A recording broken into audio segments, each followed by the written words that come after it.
नमस्कार, एक बार फिर से आप सभी का स्वागत है। इस वीडियो के माध्यम से मैं दिल्ली हाई कोर्ट का एक जजमेंट आप लोगों के साथ शेयर करूंगी, जिसमें हाई कोर्ट ने ये टिप्पणी करते हुए शादी को रद्द कर दिया, पति को तलाक दिया कि पत्नी और उसके परिवार वालों का पति पर ये दबाव बनाना कि वो अपने परिवार और माँ बाप को छोड़कर पत्नी के साथ और ससुराल वालों के साथ घर जमाई बन के रहे, ये भी क्रूरता माना जाएगा और इस आधार पर पति को तलाक मिल गया। ज़्यादातर पतियों की यही समस्या रहती है कि पत्नी अलग जाकर रह रही है और तलाक भी नहीं दे रही, साथ भी नहीं रह रही, उनकी ज़िंदगी को फंसा कर रख दिया है, एक ऐसे स्टेज पर लाकर छोड़ा है जहाँ से वो खुद तो आगे बढ़ गई है लेकिन पति आगे नहीं बढ़ पा रहा। इसकी वजह यह है कि वो शादीशुदा है, वो अगर किसी के साथ रिलेशनशिप डेवलप करता है शादी के बाद तो भी उसकी पत्नी उसके खिलाफ मामला दर्ज करा देती और साथ आकर रहना नहीं चाहती। अगर वापस आकर साथ रहने का पति दबाव बनाता है तो 498 डीवी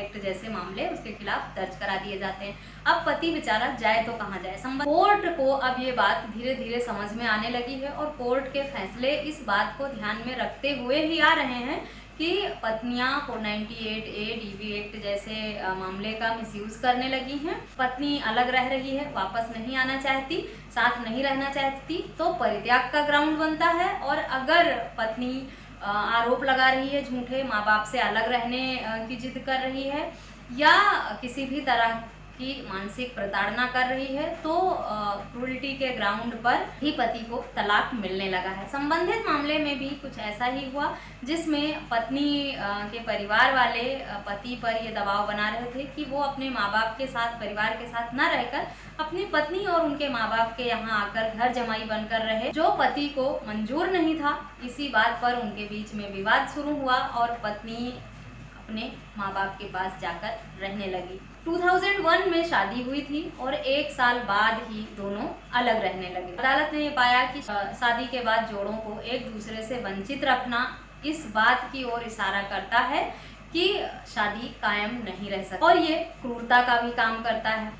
संबंधित मामले में जब पति पत्नी अलग रहने लगे थे तो पत्नी का कहना था कि उसके पति ने दूसरी शादी कर ली थी और उसका एक बच्चा भी है, जबकि पति का ये कहना था कि उसने दूसरी शादी नहीं की है, वो लिव इन में रह रहा था किसी पार्टनर के साथ और जो बच्चा है वो लिव इन रिलेशनशिप से पैदा हुआ बच्चा है। उसने शादी अभी तक उसने दूसरी शादी नहीं की है। कोर्ट का ये कहना था कि पति को किसी तीसरे व्यक्ति के पास जाने के लिए, बाहर रिलेशन बनाने के लिए इस तरह से पति पत्नी के बीच में जो अलगाव हुआ, दूरी हुई और अलग रहना पत्नी का बेवजह, उसने ऐसे हालात उत्पन्न किए कि पति को मजबूरन किसी तीसरे को के पास जाना पड़ा और उसे लिव इन रिलेशनशिप का सहारा लेना पड़ा। पति ने अपना लिव इन रिलेशनशिप भी स्वीकार किया और उससे जन्मे बच्चे को भी स्वीकार किया, लेकिन उसने शादी वाली बात पे साफ मना कर दिया कि उसने दूसरी शादी। और जैसा कि जानते हैं कि लिव इन रिलेशनशिप में रहना अपराध नहीं है, शादीशुदा लोगों के लिए भी वो लिव इन में रहते हैं। शादीशुदा जिनका जीवन नहीं चलता है वो लिव इन का सहारा अब लेने लगे हैं, क्योंकि ले भी ना तो क्या करें, पति पत्नी के बीच में विवाद होता है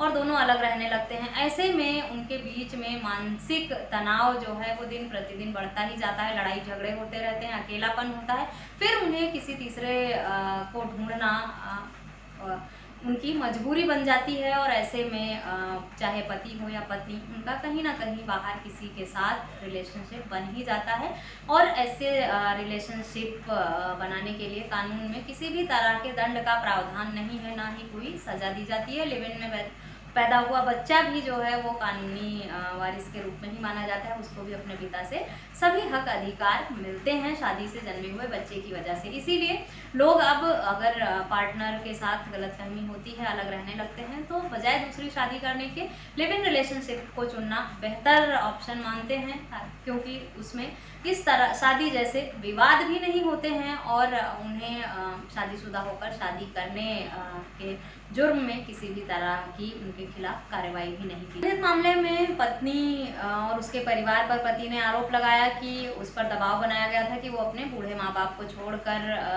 घर जमाई बनकर अपने ससुराल में जाकर रहे और अपने बूढ़े माँ बाप की सेवा ना करे, उनकी देखभाल ना करे, जिसे कोर्ट द्वारा मानसिक क्रूरता माना गया। पत्नी ने आरोप लगाया था कि उसके पति ने उसको मारा पीटा भी था, उसके साथ क्रूरता की गई थी, लेकिन पत्नी इसे करने के लिए कोई प्रूफ नहीं दे पाई कोर्ट को। सभी तथ्यों को देखते हुए हाई कोर्ट ने ये माना कि झूठी शिकायतें करना भी क्रूरता के समान। पत्नी का कहना था कि 2015 में ही उसके पति ने दूसरी शादी कर ली थी, जबकि उसकी पहली शादी जो है वो अस्तित्व में थी, उसने तलाक नहीं लिया था, बावजूद इसके दूसरी शादी करना।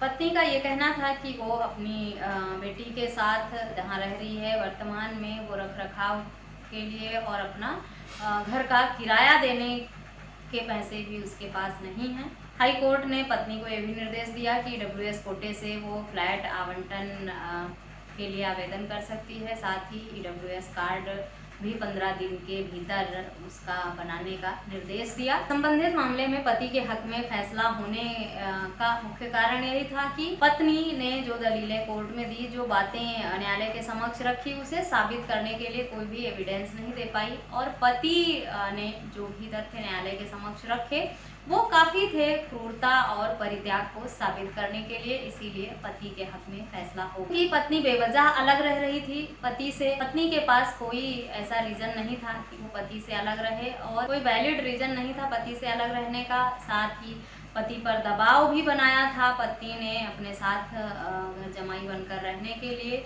बूढ़े माँ बाप को छोड़कर उसके साथ रहने के लिए। ये भी मानसिक क्रूरता है। बेवजह पति से अलग रहना भी मानसिक क्रूरता है। साथ ही पत्नी ने शादी के बाद बेवजह अलग रहकर जो वैवाहिक संबंध थे उसका भी परित्याग किया था, ये भी मानसिक क्रूरता है। इसी सब आधार पर पति को न्यायालय से तलाक मिल गया और पति के हक में फैसला हुआ। आशा करती हूँ इस जजमेंट का मतलब आप समझ गए होंगे। पति लोगों की समस्या जो है वो तरह के जजमेंट से ही खत्म हो सकती है। जो पत्नियां बेवजह अलग रह रही हैं, बेवजह अपने पति से अलग रह रही हैं, उन्हें मानसिक प्रताड़ना दे रही हैं, उनका परित्याग कर रखा है बिना किसी रीज़न के, तो वो इस जजमेंट का सहारा लेकर अपने हक में फैसला पा सकते हैं। जजमेंट का लिंक आपको वीडियो के डिस्क्रिप्शन बॉक्स में मिल जाएगा, वहाँ से आप पढ़ सकते हैं, अपने हक में यूज़ भी कर सकते हैं। अगर आपका मामला इसी तरह से है या अगर आपका मामला इसी तरह से संबंधित है, वीडियो को देखने के बाद और जजमेंट पढ़ने के बाद या किसी अन्य टॉपिक पर भी अगर आपके कुछ सवाल हैं तो मुझे ईमेल, व्हाट्सएप या कमेंट करके ज़रूर बताएं। मुझसे संपर्क के सभी माध्यम आपको वीडियो के डिस्क्रिप्शन बॉक्स से मिल जाएंगे। इस वीडियो में बस इतना ही, मिलते हैं नेक्स्ट वीडियो में। तब तक के लिए थैंक यू एंड